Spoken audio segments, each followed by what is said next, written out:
देखिए, जब से ये घटना हुई थी तभी से लगातार इस सेवादार को खोजने का प्रयास चल रहा था और इसके ऊपर जो है वो 1 लाख रुपए का इनाम भी घोषित किया था। यूपी पुलिस लगातार छापेमारियां कर रही थी, लेकिन ये पकड़ाया है दिल्ली से। दिल्ली में नजफगढ़ उत्तम नगर इलाके में एक अस्पताल में इसने पुलिस को सरेंडर किया है, ऐसा बाबा के वकील डॉक्टर AP सिंह का कहना है। और हाथरस में जो ये सत्संग था उसका इसे मुख्य आरोपी बताया जा रहा है। ये मुख्य आयोजन करता था और इसी मुख्य आयोजनकर्ता को कल जो है गिरफ्तार कर लिया गया है। बहुत सारे जो चीज़ें हैं, राज हैं, वो खुलेंगे, लेकिन इससे पहले एक बड़ी चीज़ ये है कि हाथरस मामले पर जो SIT है उसकी भी रिपोर्ट आ गई है। लगभग 90 से 100 लोगों से बातचीत की गई थी और इसमें ये बताया गया है कि इस घटना का जो मुख्य कारण रहा, इसमें सबसे प्रथम कारण रहा कि बदइंतज़ामी बहुत ज़्यादा थी। दूसरा, सारी की सारी व्यवस्थाएं सही समय पर पूरी नहीं थी।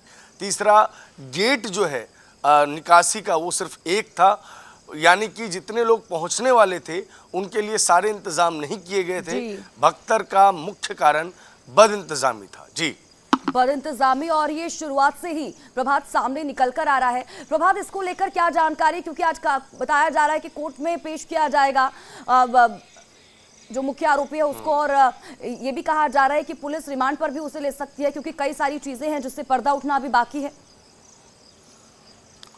जी देखिए, अभी तक जो थे वो 6 सेवादार गिरफ्तार हुए थे, 2 महिलाएं 4 पुरुष।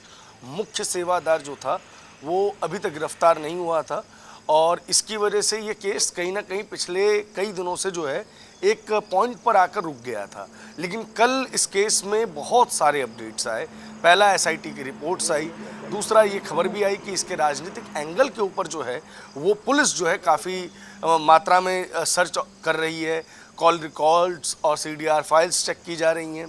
तीसरा, शाम होते होते, माफ़ कीजिएगा, रात होते होते जो इस केस का मुख्य आरोपी अभी तक का बताया जा रहा है, यानी कि जो मुख्य आयोजन करता था, वो गिरफ्तार कर लिया जाता है। आज इसको पेश किया जाएगा जज के सामने और इसकी हिरासत मांगी जाएगी और इसके बाद इस केस से जुड़े हुए नए अपडेट सामने आएंगे कि क्या वजह रही, क्या। लेकिन अभी तक जो मुख्य चीज़ है, जो SIT की रिपोर्ट आई है, उसमें इसमें बदइंतज़ामी को बहुत ज़्यादा जोर पर रखा गया है, बहुत ज़्यादा महत्व दिया गया है।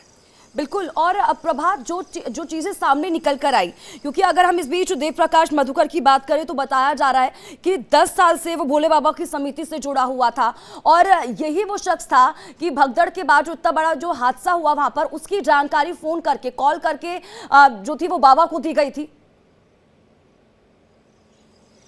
जी, ये देखिए, मुख्यतः ये व्यक्ति जो था, इसी ने ये पूरी की पूरी संगत जो है वो आयोजित की थी। हमने यहाँ पे, चूँकि हमारी टीम और हम भी काफ़ी समय से यहाँ पे हैं, तो ये बाबा का पूरा किस तरीके से ये संगत ऑर्गेनाइज होती है इसके बारे में जानकारी इकट्ठी की। तो इनकी अपनी एक कमेटी होती है जी। और इस कमेटी में काफ़ी लोग होते हैं। उनको मुख्यतः सेवादार कहा जाता है जी। और इस कमेटी का एक प्रमुख होता है। ये जो देव प्रकाश हैं, ये उसी संगत के प्रमुख थे।